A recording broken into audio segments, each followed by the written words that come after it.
Hey guys, it's Sakar, and today we're going to be going over my Stamina Necromancer build for the Firesong chapter. Before we get started, we are so close to that 3,500 subscriber mark, so if you guys aren't subscribed to the channel, please do so. I would highly appreciate it. I really want to get to that 3,500 mark by the end of the year, and we're really close, so if you guys want to help me out, that'd be awesome. But I really like this build. It's been so much fun to use. It's really nice to be able to use a DoT build that's honestly really high pressure. I love how much damage it does. The healing on it is very nice. So guys, I really hope that you guys enjoy too. So without further ado, let's get on with the video.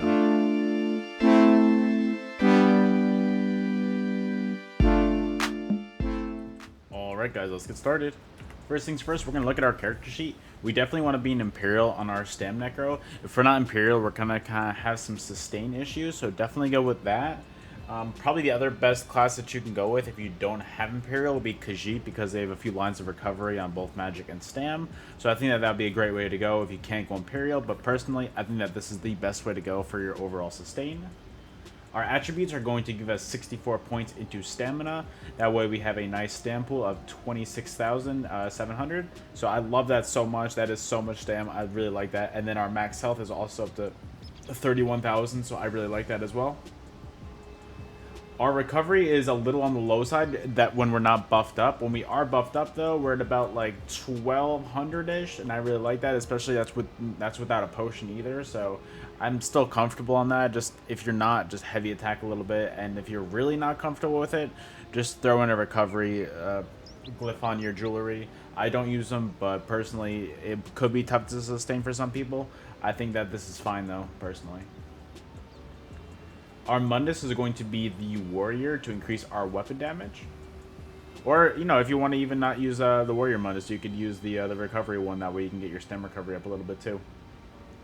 And then our food is going to be Orzorga Smoked Bear Haunch to increase our max health by 4,300 and our magic and stamina recovery by 369. It's pretty expensive, and I say this literally every video. If you can't afford this, just use the Jewels of Miserable food. It is basically the same thing, just insanely cheaper. And then Vampire Stitchery, as always, reduces our damage taken the lower health we're at. And that is really good so that we don't get executed every 2 seconds whenever we get to low health. It is a great way to be tanky at low health. And as far as our gear goes, we're going to be using as our monster set Marisalok. Marisalok is kind of interesting, and I've been really enjoying it this patch. What it does is it gives you the one line is max stam, and then the two piece gives you when you deal damage with a heavy melee attack. So you know you're just going to be heavy attacking with that. You spew a cone of corruption, dealing 5,800 disease damage to enemies over 4 seconds, and the damage is increased by 10% for each negative effect that the enemies have, up to a maximum of 300%. And honestly, this is massive. The amount of negative effects that we're putting on our enemies on this build is insane, and it really drives that number up a lot, and I really like it. It's absolutely massive. And this is on my back bar too, I'm pretty sure. So if we switch, I'm pretty sure it gets a little bit... Yeah, not even buffed up. We're up to basically 7k on that, so that is huge. I really like it a lot. So our helmet is going to be heavy reinforced, and our shoulder is going to be medium well fitted. That way we can kind of roll dodge, sprint a bit, and it gets that reduced cost on. Our chest piece is going to be Curse of the Fire in reinforced.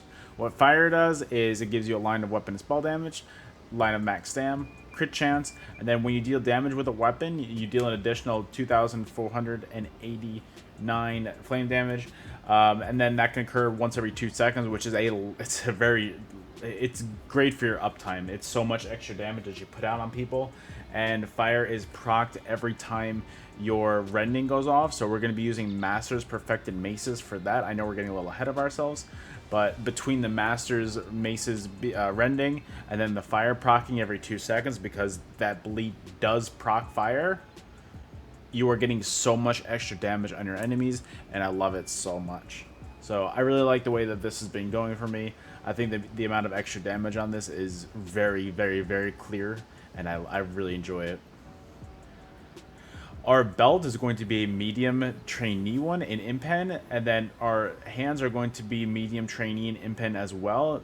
We have 2 extra slots on this build, so we do the 1-2 piece for that extra max health, max stamina.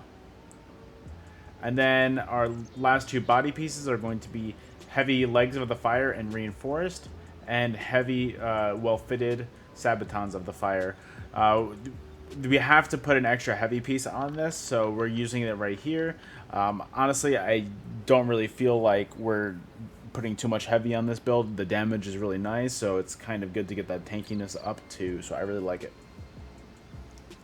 And then our jewelry is going to be a necklace of the fire as well, and in an infused trait with a reduced magic, stamina, and health, reduced cost on all of your abilities. The reason why we're doing that is to help our sustain. It is a little rough at times, but honestly, with this, it really helps alleviate that a lot, and I definitely felt the difference between using a weapon damage glyph on this and then the reduced cost on this. I think that it's insane, the difference, and I really like it. And then our mythic on this build is going to be Pale Order. Pale Order is going to be basically giving back 20% of all the damage we do as health. So say we hit somebody for 10,000, we're going to be getting 2,000 health back because of that, because that's 20% of it. So that is absolutely insane, because this is basically a dot build.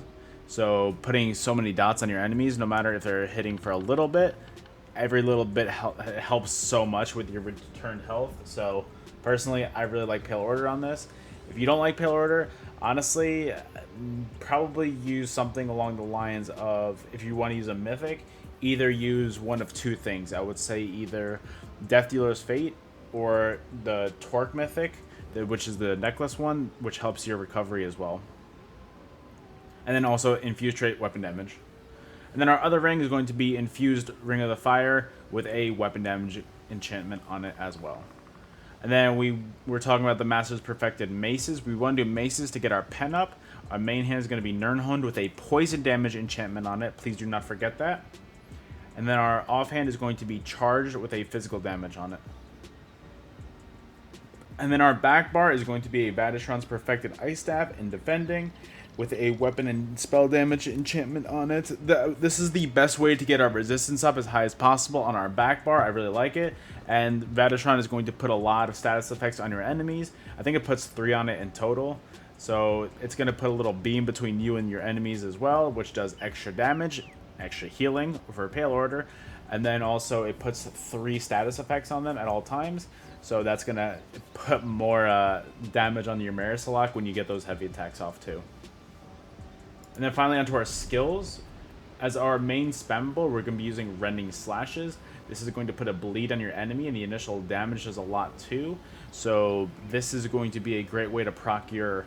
the damage from your Master's Perfected Maces are phenomenal with this. And then on top of that, the fire set that you're wearing is going to be getting procced a lot because of this. And I really like this.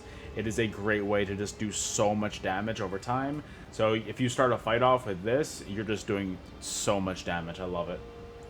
Degeneration, that way we get a source of major brutality and sorcery. And it's a small dot that you put on your enemies too, but hey, all dots help and it all gives health back in the end. So honestly, I really like it. Whirling Blades is going to be your execute, so when your enemy is at 50% health or lower, this is the skill that you're going to want to do to kind of secure that kill. Bladed Blast Bones, this is a great way to put disease damage on your enemies too, but also do a lot of burst damage. I know a lot of people say that the magic morph hits harder, and it does, but I like putting disease damage on them as well to get Major Defile on them. And on top of that, it really helps getting that disease on them. That way it helps proc a little bit more of the Marisalak. And then finally, Summoner's Armor. This is going to be your source of Major Resolve. This is going to increase your physical and spell resistance by 6k as well.